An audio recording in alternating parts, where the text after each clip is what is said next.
Nature of science. In my first lesson that I taught in the classroom, my cooperating teacher asked me to develop a lesson in which I could teach the students what the terms independent variable, dependent variable, and constant mean. Through this lesson, I was able to relate it to the nature of science by referring back to the anoles that they had been observing all week. The students were able to make observations based on evidence of what they were seeing with their animal. I would ask them how they knew that the independent variable, water, is affecting the dependent variable, anole growth.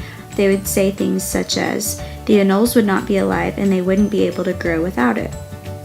In the second lesson, I was able to do this again, but with plants.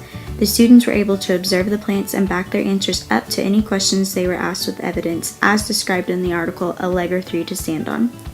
One great thing about this elementary in particular is that they really allow for many opportunities for students to grasp the nature of science. Age appropriate. The first lesson was age appropriate for most of the students, but some needed further explanation.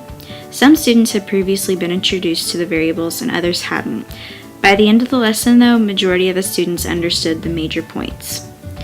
The second lesson was age appropriate because it was an extension of a topic they were already familiar with, photosynthesis.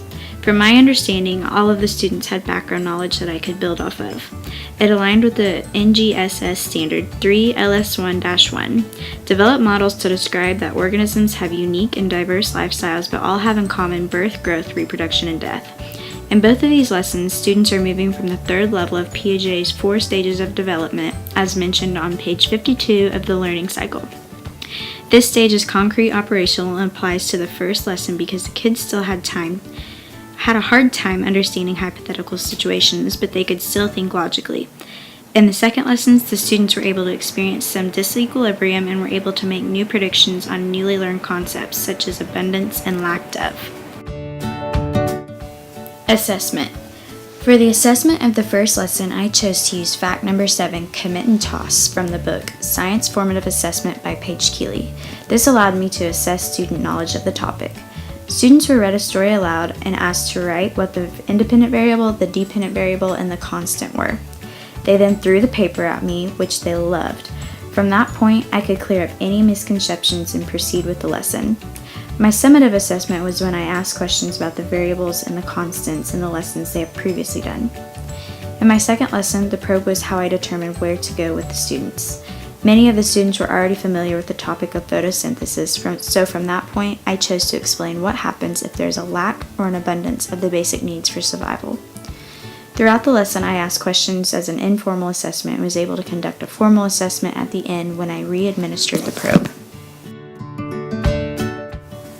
Reaction. The first lesson elicited a very positive reaction from both the students and my cooperating teacher. My teacher asked me to develop a lesson that introduced the terms independent variable, dependent variable, and constants. Because I was able to integrate a simple math problem and a word problem, I felt like I was able to relate the problem to the students in a new way that they had never experienced before.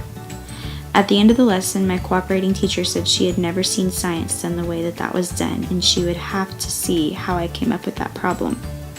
Not to mention the paper snowball fight was something the kids are still raving about to this day. The second lesson went well, but because the students were already pretty familiar with the topic, it was not as new and exciting to them as the previous lesson.